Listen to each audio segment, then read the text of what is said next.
I'm Courtney Shaw. Joining me in the studio today is Miss Jody Dentley. She's a charismatic, people-loving, motivational entertainer, and she's a comedic actor, host, singer, filmmaker, and worship leader, just to name a few. She's a woman of many talents and wears many hats.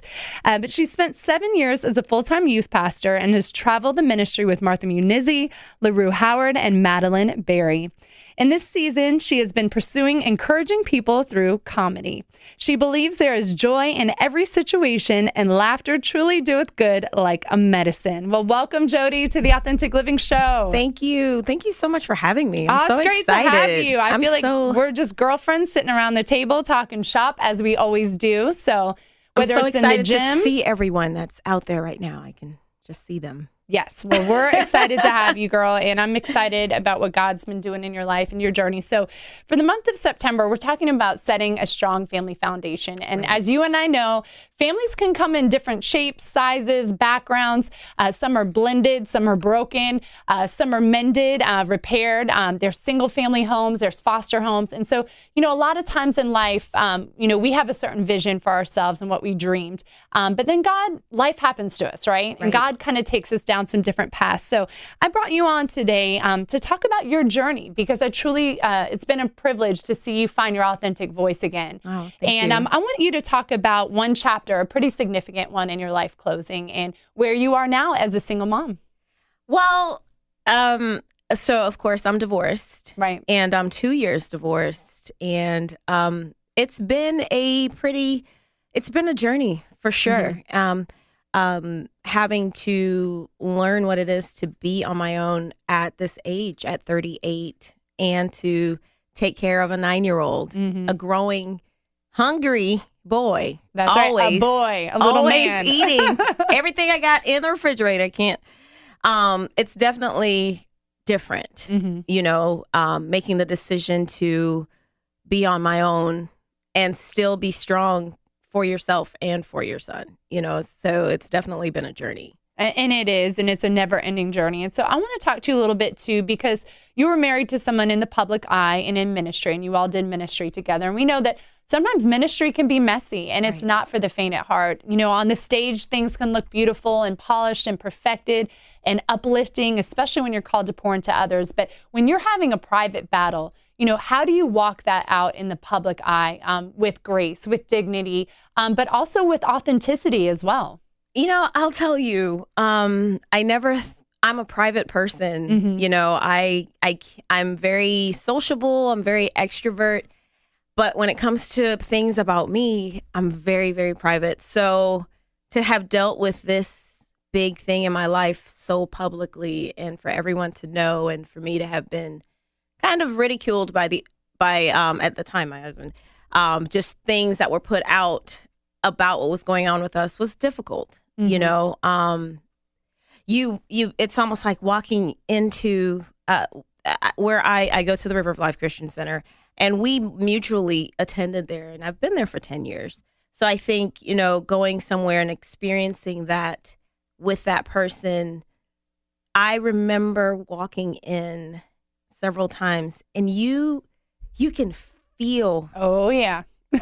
You can feel the whispers. You can feel the eyes. Like, I had never felt that before. Like, I knew people were talking about me. And I think it was one of the most loneliest times of my life, and going through a divorce and being separated and having that stigma creates a sense of lonely. Sure. People alienate themselves, and we create, I have to admit that I actually mold myself away. I got into the habit of wanting to be by myself all the time. When I was around people, I was around people. But then when it was time to go home, I want to go home. Don't bother me. Shut it off. Yes. That's right. Shut it off. So when did you make a decision? When was that breaking point for you where you said, you know what, I'm not going to become bitter.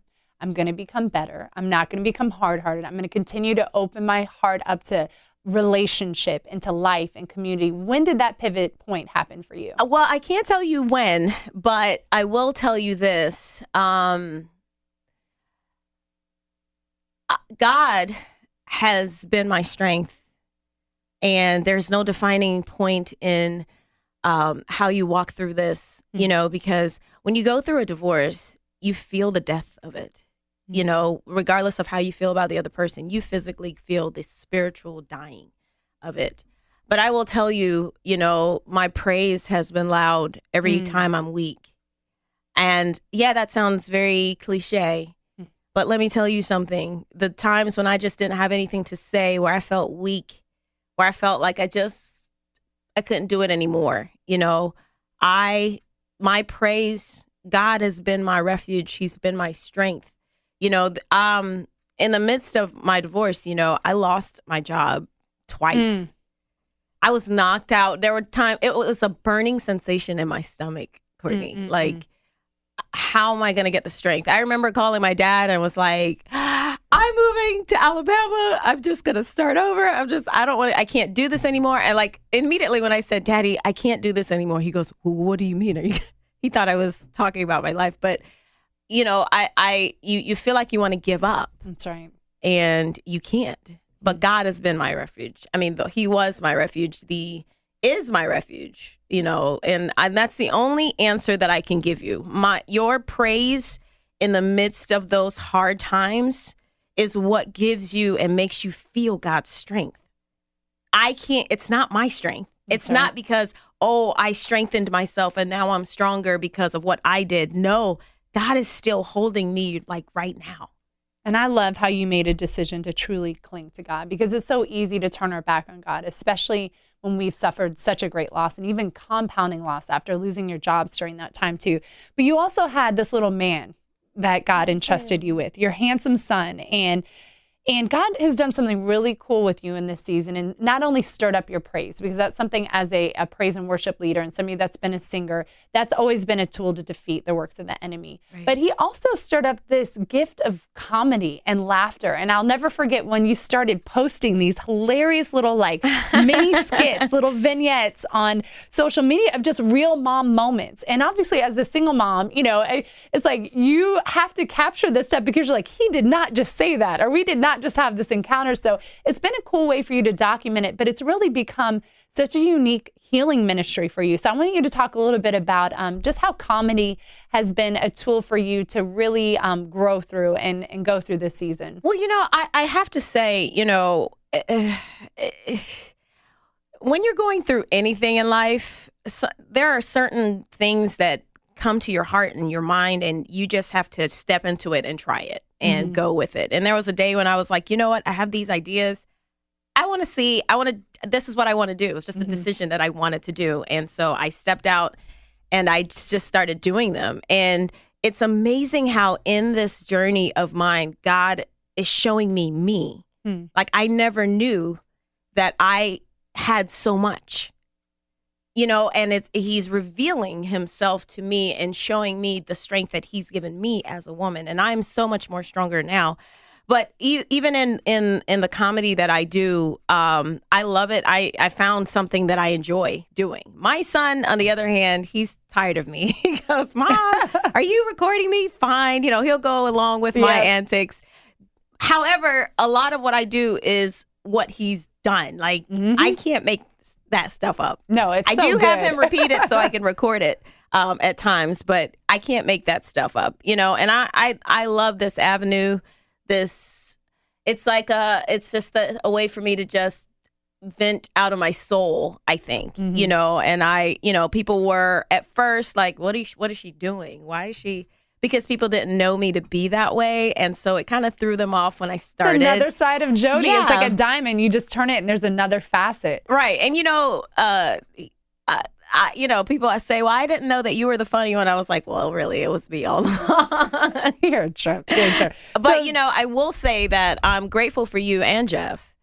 Because even in this journey, you know, you guys kind of helped me see certain things about this laughter and the healing and the medicine in it. So thank you. I'm thankful for you. And obviously, one of the other outlets that God has given you is just taking care of yourself. You know, I mean, obviously now as a single mom, it's even the more importance for you to have health and strength and vitality. And and to really steward that which God has given you, all of these gifts and treasures in your son. And so fitness has been a great outlet for you as well. And for other women that are going through different struggles or trials, it's such a healthy way to handle stress and to put the flesh into subjection. I say it's doing spiritual warfare for sure. So I want you to just take a moment right now, and maybe we have somebody listening or watching that is really in that place of hopelessness. They've been hit hard. Their family unit has been torn apart, and they don't know what a new beginning could even look like for them. I want you to speak into their life right now.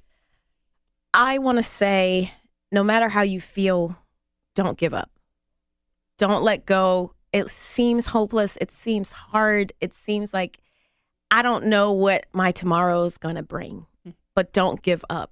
You know, I've had Courtney, where I went through a season of just being depressed, you know, and I sought counsel. And let me just say, there's nothing wrong with going to see a therapist or a counselor. Really, we all need to check our mental health. And it was so good for me, just to talk about that. But I will say this, you know, the deeper you fall, the louder your praise. I cannot stress.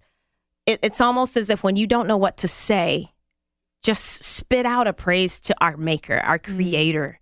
And his strength is really what carries us. And I will just say, you know, if you've been in a situation where you're broken and you don't know how, you won't be able to figure it out, but just know, don't give up. Don't let go. There is hope. You know, there are moments where even in the midst of the pain that I was feeling, Courtney, where I felt like I couldn't walk anymore, I had to make myself move my legs and go. You have to walk in the midst of the pain. Not stepping out on faith, and then those feelings will follow. You just got to keep walking. That's powerful, girl. Well, I mean, you have just been through such a transformation. I think there's so much hope. And, you know, when we talk about setting a strong family foundation, we know that we have the love of our Heavenly Father, and that He can rebuild us, He can nurture us, He can repair us, He can make us whole, and He can give us a glorious future and a new beginning. Yes. So I see that in you. Will you please give our listeners real quick your information to connect with you for speaking, singing, and for comedy as well? So listen, to connect with me for only comedy, don't be trying to go in my DMs. Well, no, we're not going to have that here. So Jody Vids, JODEEVIDS. You can find me on Instagram, Facebook, or JODY, last name DENTLEY. Find me on Facebook, Instagram. I'm there. Well, Jody, thank you. We will put on the garment of praise for the spirit of heaviness. Yay. Listen, coming up next, we've got Amber Callahan in the studio. She's a wife, mom, worship leader, and is here to talk about just the journey of becoming a foster parent and an adoptive parent. This is Courtney Shaw. You're listening to The Authentic Living Show